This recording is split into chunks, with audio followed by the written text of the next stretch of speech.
If you think the Galaxy S24 is basic compared to the mighty Galaxy S24 Ultra, think again. The smaller Galaxy S24 is a super-powered marvel with all the processing power of Samsung's best phone, packed into a much smaller design that is easier to fit into a fashionable pocket. What can you do with this much power in such a small phone? You can use the new AI tools from Samsung and Google, including the cool circle to search that easily answers the question, "Hey, what's that?" Whether you are looking at a web page, a YouTube video, or even a photo you just took. You also get the Samsung Galaxy AI translation that work like magic, changing your words into a foreign tongue and letting you understand somebody across the language barrier. You can also play games, obviously, and the Galaxy S24 is a gaming powerhouse made better by its take-anywhere size. This phone easily beats the iPhone 15 in inside-by-inside gaming tests, and it approaches pro power in terms of processing and productivity. It can even run Samsung DeX, the desktop environment that makes your phone work like a real computer when you plug in a keyboard, monitor, and mouse.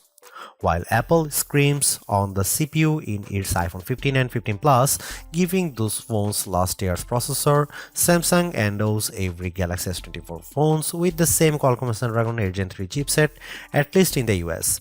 Elsewhere, this phone and the Galaxy S24 Plus might use the Samsung Semiconductor Exynos 2400 chipset, and we'll be testing that model shortly, but we expect performance will be similar no matter where you buy the S24 and S24 Plus.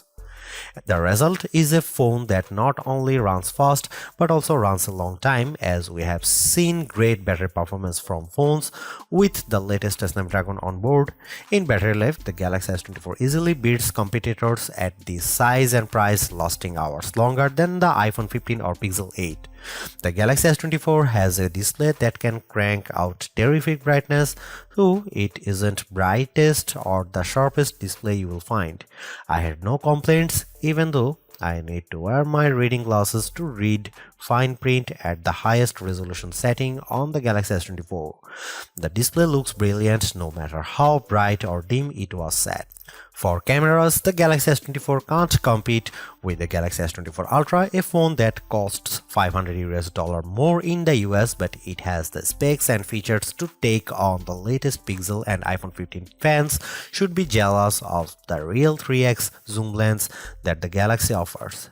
There is no optical zoom on the iPhone 15, and once again Samsung wins with versatility, if not pure image quality. Samsung needs to prune its features and simplify, especially if it wants to win over iPhone fans someday. The iPhone 15 doesn't make you dig through 3 layers of settings to find the coolest new features. It just works. Samsung needs to just work a lot more on its software, because the Galaxy gets harder to use every year. Soon it will be too far gone. If you want more battery life, more versatility, and some seriously powerful productivity features, the Samsung Galaxy S24 is the right choice.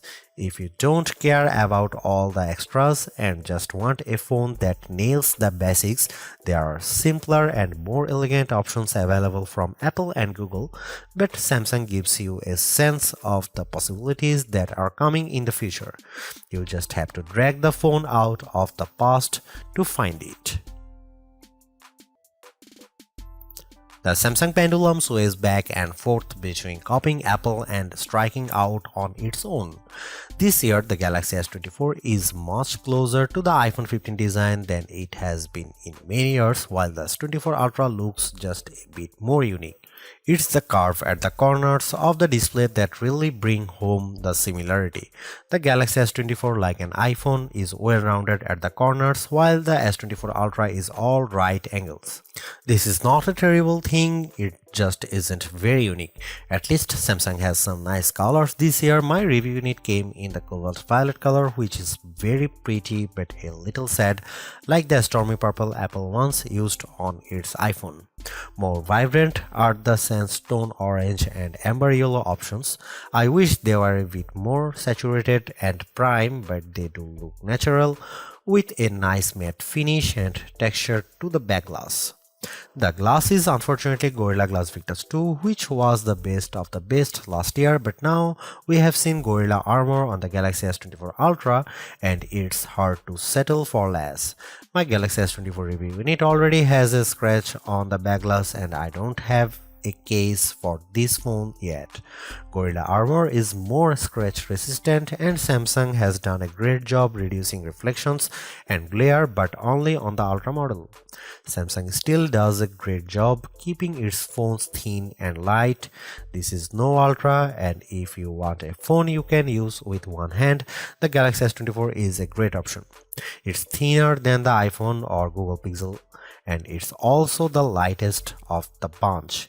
Usually, a lighter phone means less battery inside, but the Galaxy S24 beats all competitors for battery life, so it's not a concern.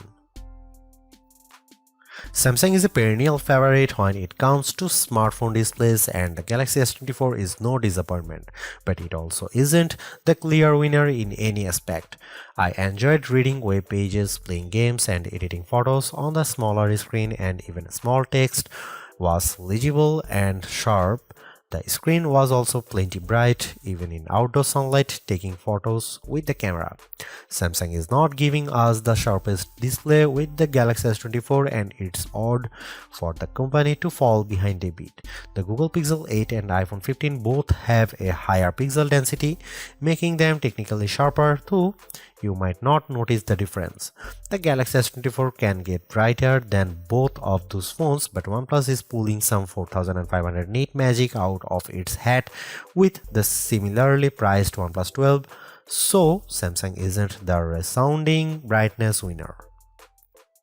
Overall, I had no complaints about the display unless I'm truly nitpicking.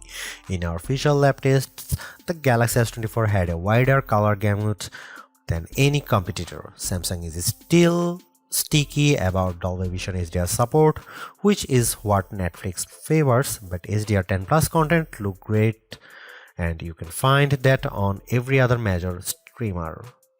While I like carrying a smaller phone, the 6-inch display on the Galaxy S24 isn't quite big enough to hold all of Samsung's features. The H panel is turned on by default and it takes up so much room on the side of the phone that it was easy to swipe it open accidentally when I just wanted to use a back swipe gesture. The quick panel also became more complex, and this makes it harder to read and use on the smaller Galaxy S24 display than it was on larger Samsung screens. Overall, more software simplicity would help show off that screen instead of bogging it down with icons and menu clutter. The good news about software on the Galaxy S24 is that it can do just about everything the Galaxy S24 Ultra can do, short of using the S Pen. The bad news is that it can do everything the Galaxy S24 Ultra can do and no less. Every bit of complexity often designed for the largest smartphone display possible is still present in the Galaxy S24. It's a mess. The Galaxy S24 is super powered, there is no doubt. There are big software features like Samsung DeX, which gives you a Chromebook-like interface when you plug your phone into an external monitor. There are also fine, granular controls over everything from battery and power management to Wi-Fi and networking to screen response and menus too. Well, everything. There is no end to what you can do with the Galaxy S24 and it is easy to get very lost. Samsung needs to simplify.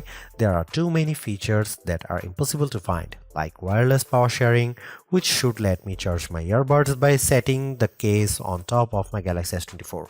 Unfortunately, I can't find the button to make this happen, not without a treasure map and a pickaxe. The software problems are starting to feel like laziness. In setting up my Galaxy S24, I was excited when my older Samsung phone found the new S24 quickly and offered to transfer all of my stuff. This process quickly failed without warning and I had to repeat it. After it failed the second time, I was asked on another screen to use Samsung Smart Switch, which somehow worked. Why not just start there? The first time I turned on the Galaxy S24, I needed to update a ton of apps in the Google Play Store and the updates failed, then disappeared. I opened the Galaxy App Store and found a slew of updates there as well, even though there was no notification. My Galaxy was suddenly downloading strange Samsung software, including a blockchain manager. I don't use anything blockchain at all. Then there are all the apps. There are too many apps from Samsung, too many apps from Google, and somehow even Microsoft gets its own folder. On a Samsung phone running a Google operating system? Good job, Microsoft. I hope it got what it paid for. All of this just feels lazy or cynical or both. It doesn't feel like Samsung has my best interest at heart from the moment I started using the Galaxy S24. It feels like the software is pushing me to do more, to buy more and use more. I just want simplicity. I just want it to work. Sure, the Galaxy S24 Ultra is our top camera phone, but that doesn't mean the Galaxy S24 is a slouch. Most of the great work Samsung has done improving its image processing carries through here. Photos I shot with the Galaxy S24 look better, more natural than photos taken with either the Galaxy S23 or my iPhone 15.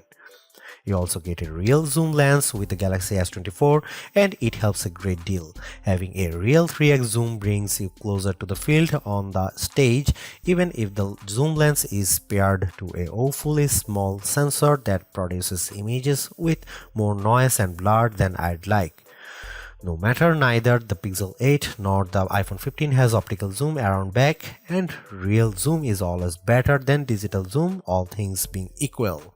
You might occasionally get better shots from the main camera on the iPhone 15 and the Google Pixel 8 does a better job with low light images, but the Samsung Galaxy S24 is much more versatile.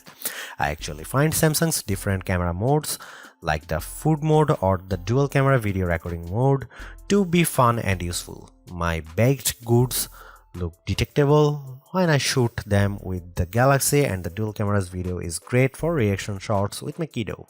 Samsung also brings a bunch of AI tricks into the camera both in the camera app and Samsung's image gallery.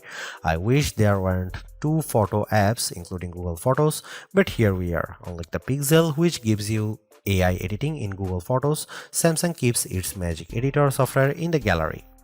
With Magic Editor, you can resize an object in your photo and move it around. You can erase the background entirely and replace it with something new. The phone will use AI to figure out what's happening in the foreground and match the new background appropriately.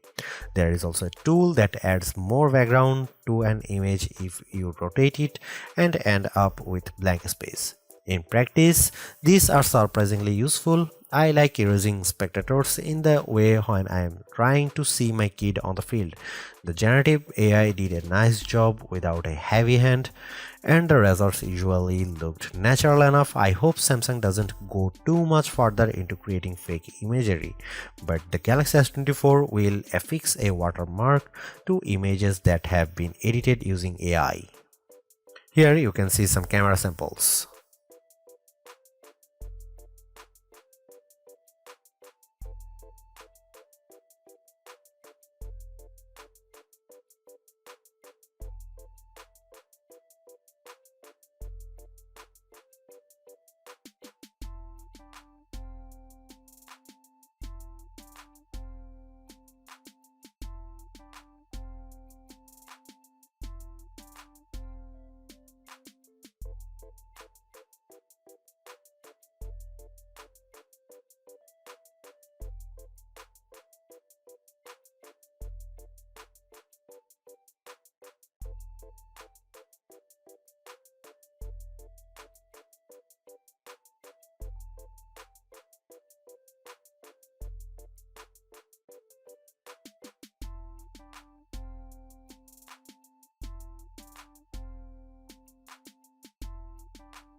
Don't let the smaller size of the Galaxy S24 fool you. Samsung has given this phone the same powerful Snapdragon 8 Gen 3 for Galaxy processor found in the Galaxy S24 Ultra.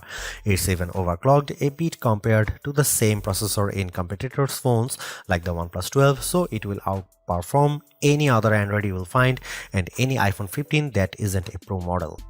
What can you do with that performance? You can play games like Call of Duty Mobile at the highest settings and still hit 60 FPS. You can run Adobe Lightroom and watch your photo edits happens in real time as you move the sliders. You can run Samsung DeX and open multiple windows on your monitor simultaneously. There's a ton of power packed into this phone. The only time I saw a real delay was when I used the new Google and Galaxy AI features. Holding down the home button to activate Google Circle to search took a few moments. In fact, I wasn't sure the feature was actually working at first because I wasn't patient enough waiting for it to start. Using Samsung's Galaxy AI features caused a similar delay. When I asked the keyboard to rewrite my text messages, there was a long pause. When I recorded a speech using the voice recorder, it could not transcribe on the fly like my Pixel 8 can, and there was a longer delay when I asked for a summary. It's too bad that Samsung has a performance leader that can beat a comparable iPhone, but the new AI features are the only thing that slows it down. It's unclear if this will get any faster with software updates, as the AI features are a mix of cloud services and on-device processing. There are bottlenecks with both. The Galaxy S24 Ultra technically outperformed the Galaxy S24, likely due to the extra RAM on board. The Galaxy S24 only ships with 8GB of RAM installed, while the S24 Ultra comes with 12GB. In practice, it was hard to see a differences unless I held the phones side by side, and then I noticed the Galaxy S24 Ultra finishing some tasks just a bit faster. The Galaxy S24 was still able to open multiple apps at once and handle gaming at the highest graphics levels, so I had no complaints about its performance. The Galaxy S24 has a battery that is only slightly larger than last year's Galaxy S23, but battery life has seen a significant improvement, giving me hours more active screen time and lasting a full day with little trouble. On a normal day of use, the Galaxy S24 lasted until bedtime with no trouble. On a day of heavy gaming and photography, I still lasted the evening with a quick top-up while I was making dinner. I wish the Galaxy S24 would charge faster, as things haven't improved since last year. I was able to get the battery to just over 50% in 30 minutes, just like with my iPhone 15. The Pixel 8 charges a bit faster, but cool phones like the OnePlus 12 can charge at extreme speeds and fill the battery completely in a half hour. There are plenty of adaptive modes to help you save battery life, but good luck finding them in Samsung's terrible settings menu. You can just trust that the phone will do a good job like I did, and occasionally turn on power saving from the quick settings panel, which will work nicely. Even though the Galaxy S24 is the baby of the S24 lineup, it is still packed with power. If the larger sizes of the S24 Plus and S24 Ultra don't appeal to you, but you don't want to miss out on the latest and greatest that Samsung has to offer, then the S24 is still a good buy. Galaxy AI is one of the big selling points of the entire lineup, and though I wouldn't quite say it's the reason to upgrade, some of the AI features do come in handy. I am mostly referring to Circle to Search and the generative photo editing tools, but the Live Translate and Interpreter features will also be handy in a specific situation. And while the camera hardware hasn't changed, the software behind the image processing has definitely been fine-tuned. It's better now, in my opinion, with less burned into your retinas, vividness, and more realistic hues. There is also a lot to like about the new Snapdragon 8 Gen 3 for Galaxy chip, especially power efficiency. Even though the S24 only has a 4000 mAh cell, it has great battery life, all things considered. Plus, the performance with Android 14 and One UI 6.1 is fast, snappy, and responsive enough for pretty much anything you throw at it. If you are due for an upgrade this year, the Galaxy S24 is a good phone on your shopping list. It's not a must-have upgrade if you already have a Galaxy S23, but if you are upgrading from an older model, there is a lot to like here. Thanks for watching. See you in the next one.